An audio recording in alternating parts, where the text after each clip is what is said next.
샬롬, 하나님과 동행하는 새벽기도회 달라스 임마누엘 교회 권성철 목사입니다. 오늘도 하나님과 동행하며 풍성함을 누리시는 저와 여러분 되시길 주님의 이름으로 축복합니다. 오늘 말씀은 누가복음 16장 19절에서 31절까지의 말씀입니다. 한 부자가 있어 자색 옷과 고운 베옷을 입고 날마다 호화롭게 즐기더라. 그런데 나사로라 이름하는 한 거지가 헌데투성이로 그의 대문 앞에 버려진 채 그 부자의 상에서 떨어지는 것으로 배불리려 하매 심지어 개들이 와서 그 헌데를 핥더라. 이에 그 거지가 죽어 천사들에게 받들려 아브라함의 품에 들어가고 부자도 죽어 장사되매 그가 음부에서 고통 중에 눈을 들어 멀리 아브라함과 그의 품에 있는 나사로를 보고 불러 이르되 아버지 아브라함이여 나를 긍휼히 여기사 나사로를 보내어 그 손가락 끝에 물을 찍어 내 혀를 서늘하게 하소서. 내가 이 불꽃 가운데에서 괴로워하나이다. 아브라함이 이르되 예 너는 살았을 때 좋은 것을 받았고 나사로는 고난을 받았으니 이것을 기억하라. 이제는 그는 여기서 위로를 받고 너는 괴로움을 받느니라. 그뿐 아니라 너희와 우리 사이에 큰 구렁텅이가 놓여 있어 여기서 너에게 건너가고자 하되 갈 수 없고 거기서 우리에게 건너올 수도 없게 하였느니라. 이르되 그러면 아버지여 구하노니 나사로를 내 아버지의 집에 보내소서. 내 형제 다섯이 있으니 그들에게 증언하여 그들로 이 고통받는 곳에 오지 않게 하소서.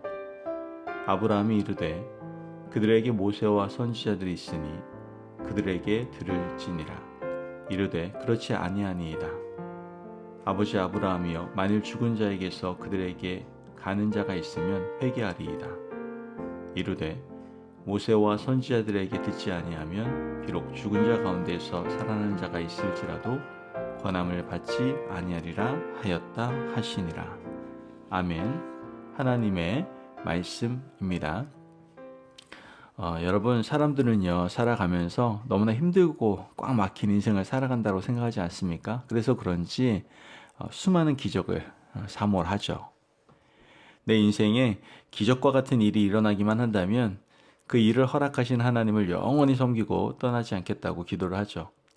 가진 실력보다 좋은 직장에 입사하기를 원하는 사람, 자신이 공부한 것보다 더 좋은 대학에 가기를 원하는 사람, 건강, 물질, 인간관계 등 스스로 해결할 수 없는 문제가 기적적으로 단 한 번에 해결되기를 바라면서 기도하는 사람들이 있다는 것이죠. 그들은 모두 이렇게 기도합니다. 하나님, 이 문제만 단번에 해결해 주시면 제가 생명을 다해서 하나님을 잘 섬기겠습니다. 기적을 보여주십시오. 그런데 기적이 일어난 후에 정말 약속을 지킬까요? 그렇지 않다는 것을 오늘 주님께서는 말씀을 통해서 알려주고 계시는 것이죠. 오늘 본문 19절에서 20절까지의 말씀을 보면 한 부자가 있어 자색 옷과 고운 베옷을 입고 날마다 호화롭게 즐기더라. 그런데 나사로라 이름하는 한 거지가 헌데투성이로 그의 대문 앞에 버려진 채. 이 말씀은 예수님의 비유입니다. 부자와 거지가 대문 사이에 두고 있었어요. 비유에 나오는 부자는 엄청난 재산을 가지고 있었죠. 자색 옷을 입고 있었다는 것만으로도 굉장히 큰 부자였다는 걸 알 수가 있습니다. 자색 옷은 그 당시에 아무나 입을 수 있는 옷이 아니에요. 로마 황실과 유대인 왕족만이 입을 수 있었던 것이 바로 자색 옷이었습니다. 그는 정치적 권력도 있었을 것이고 돈도 많았을 것입니다. 날마다 잔치를 하며 호화로운 생활을 누렸죠. 그런데 그 부잣집 앞에 누가 살고 있었던 거예요? 거지가 살고 있었던 것이죠. 그의 이름은 나사로였고 개들이 와서 헌데를 핥았으며 부자의 상에서 떨어지는 부스러기를 먹고 있었습니다. 그런데 이상한 것은 예수님의 비유에 부자는 단지 부자라고만 칭할 뿐 이름이 기록되지 않고 있거든요. 반면 거지의 이름은 나사로라라고 정확하게 기록하고 있다는 것이죠. 이 나사로는 하나님이 도우신다라는 의미를 가지고 있습니다. 이름 자체가 참 역설적이죠. 하나님이 도우신다는 이름을 가진 나사로가 어떻게 살고 있는 거예요? 거지로 살고 있는 겁니다. 달리 생각하면 하나님이 도우시기 때문에 지금까지 생명을 부지하고 살고 있던 것이죠. 이것보다 중요한 것은 주님은 부자의 이름을 불러주지도 않았다라는 사실입니다. 주님이 보시기에는 부자는 이름이 필요 없을 만큼 주님의 관심사에서 벗어나 있는 사람이다라는 것을 우리는 알게 됩니다. 이 땅에서 거지로 살든 부자로 살든 여러분 그것은 중요한 것이 아니에요. 하나님이 나의 이름을 기억하는지 기억하지 않는지가 중요하다라는 것이죠. 우리가 이 땅의 권세를 누리고 부자로 산다 하더라도 이 땅에 누릴 수 있는 인생은 기껏해야 100년 남짓입니다. 그런데 하나님이 기억하지 못하신다면 그 다음이 문제가 된다라는 것이죠. 두 사람이 죽어 하나님의 심판대 앞에 섰습니다. 한 사람은 아브라함의 품에 들어가고 한 사람은 어디 갔습니까? 지옥불에 들어가게 됩니다. 지옥불에 들어간 사람이 부자였고 아브라함의 품에 안긴 사람이 바로 거지 나사로였죠. 지옥불에 들어간 부자는 너무나 견디기 힘들어서 멀리 보이는 나사로를 보고 아브라함에게 부탁을 합니다. 아브라함이여, 당신 품에 있는 거지 나사로를 시켜서 손끝에 물 한 방울만 붙여서 내 혀에 대게 해주십시오. 부탁을 받은 아브라함이 이렇게 말을 합니다. 25절 말씀을 보면 아브라함이 이르되 너는 살았을 때에 좋은 것을 받았고 나사로는 고난을 받았으니 이것을 기억하라. 이제 그는 여기서 위로를 받고 너는 괴로움을 받느니라. 여러분, 이 말씀을 들을 때 어떻습니까? 따뜻한 위로의 말씀처럼 보이지만 굉장히 두렵고 무서운 말씀입니다. 여러분, 우리는 지금 살아 숨쉬고 있는 존재입니다. 하지만 이 호흡이 언제까지 이어질 것 같습니까? 우리는 이 땅에서도 살고 죽어서도 사는 존재들입니다. 이 땅에서 100년 남짓 인생을 어떻게 사는가 중요하다고 생각하는 분들이 있을 수 있지만 그보다 더 중요한 것은 그 이후의 영원한 삶이다라는 거예요. 이 땅의 삶에 따라 영원한 우리의 삶이 천국과 지옥으로 나누어질 것이기 때문이죠. 이 땅에서 하나님 없이 함부로 살았다면 사후 지옥에서 부자처럼 살 것입니다. 그것도 영원히 타는 불 속에서 말이죠. 얼마나 두려운 말씀입니까? 하지만 이 땅에서 하나님 앞에서 살았다면 죽음 이후의 삶이 복되고 아름답다라는 것이죠. 지옥에 간 부자는 아브라함에게 물을 달라고 부탁했지만 거절을 당했습니다. 부자는 다시 아브라함에게 두 번째 부탁을 하죠. 27절에서 28절 말씀을 보면 이르되 그러면 아버지여 구하노니 나사로를 내 아버지의 집에 보내소서. 내 형제 5이 있으니 그들에게 증언하게 하여 그들로 이 고통받는 곳에 오지 않게 하소서. 여러분, 부자는 이미 이제 돌이킬 수 없는 인생이에요. 그러나 아직 죽지 않은 형제 5이 있는데 그들이 지옥에 오지 않도록 나사로를 다시 살려보내서 그 집에 보내달라고 부탁을 하는 것이죠. 지금 부자는 형제들이 나사로가 다시 살아온 것을 보면 깨닫고 돌이킬 것이다라고 생각을 한 거예요. 그러나 아브라함이 이렇게 대답을 합니다. 29절 말씀을 보면 아브라함이 이르되 그들에게 모세와 선지자들이 있으니 그들에게 들을지니라. 또한 이어서 아브라함은 마지막으로 단호한 말씀을 던지시죠.